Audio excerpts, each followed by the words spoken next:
the side? I mean, is there any sort of difficulties coming up in that sort of 6 days later this week? Oh, potentially. Well, it's our job to make sure there aren't. There's a physical component to it, a 6-day break, but we've got a pretty resilient group and they've been through that before. We'll back our people in to make sure we're as well prepared as possible. I don't have too many doubts about the mental side, but we won't know that for sure until Sunday afternoon. Physically speaking, just in terms of Stevie J and Corky and maybe even Joel with his concussion, are they concerns? No, he's not concussed, but we've got a few Corkies we do every week. Steve's was significant, did affect him a little bit towards the end of the third quarter. He seemed to be able to get through it well in the last quarter, so we'd expect him to be okay, but yeah, it's pretty early days, so are we going to be affected because it was a hard game? Probably, but we've got to be able to rise above that. In terms of the discipline and reflecting on what happened out west and the discipline show last week, you must have been really pleased, really proud of it. Yeah, at times. We still gave away a few 50s. I think all bar one were technical type 50s, but that's discipline as well, making sure you know the rules and you adhere to them to the letter. It was definitely an improvement, and we know we needed to improve to compete against the best sides. Last year you were really big on managing players' workloads and resting players at the sign of fatigue or whatever. After last 2 days ago, is there a chance we may see a couple of changes as a direct result of that? I mean, we don't rest players that are fully fit. We choose not to play players who can't perform somewhere near their maximum level. That was the case with Oren on the weekend, and maybe the case with others this weekend. But it's not a reflection of who we play or even when we play. If players aren't quite right, we're not going to play them. Is Oren going to play? Yeah, we expect him to. Yeah. Is that North have picked a pretty tall side both weeks so far? Is that a key factor in that decision? Yeah, a little bit, but Hawthorn had a tall side as well. So, I mean, if we had the choice to play Oren, then if he was right to go, we would have played him.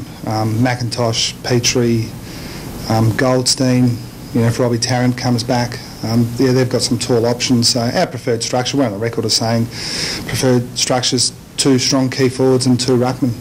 Have you run your eye over the Roos effort against GWS? Looked pretty impressive. Yeah, probably spent a little bit more time on the SM, to be honest. But yeah, they were good. You can only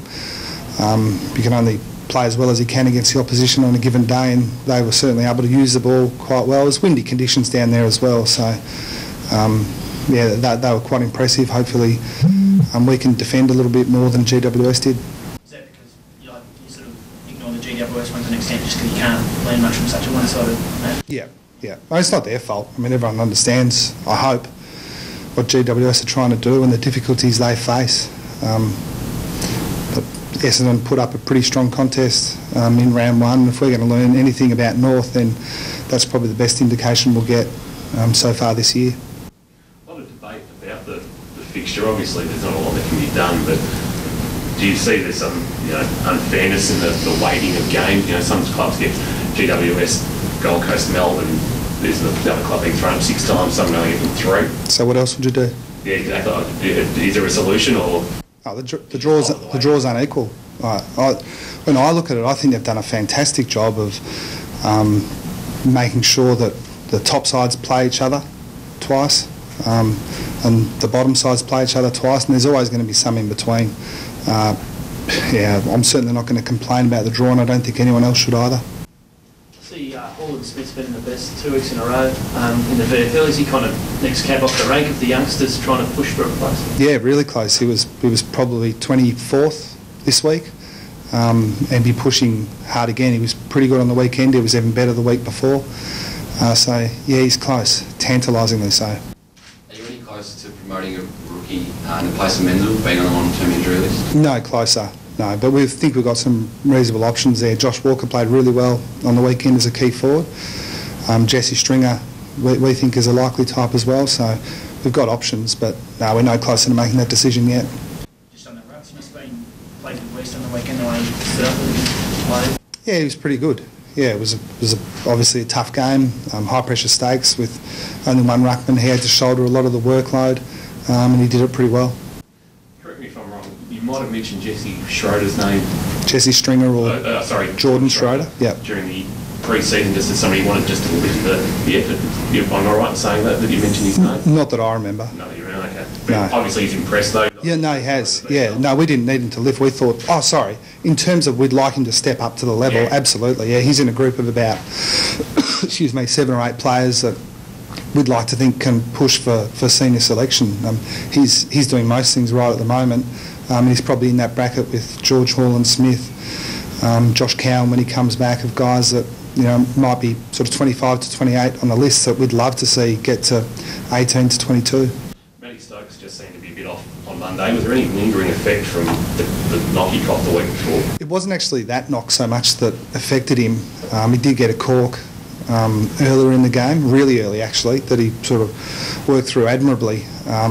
We were confident that he could play near his best on the weekend, but I wouldn't be surprised if that affected him a little bit. He said it didn't. He just said he played poorly and he bounced back. But yeah, we'd need to monitor all those things, and I guess it's Steve Johnson's cork comes into consideration as well.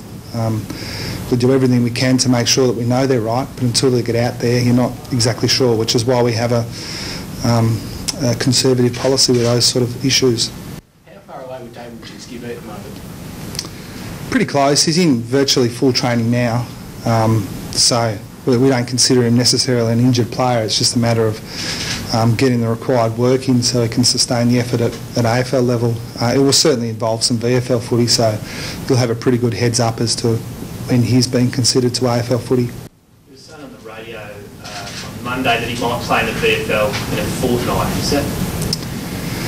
Yeah, I think it's a chance. Yeah, but we're speculating a little bit. I just don't like to do it because it can be perceived as being dishonest. 2 to 3 weeks is reasonable to expect. Yeah. Trey Barker? Maybe a little bit longer. Yeah, a little bit longer, but Trav will be the same. We would expect that he'd play VFL footy first as well. So if he plays well enough and shows that he's fit and healthy and has the work into him, wouldn't expect that it would be more than one, but it might be.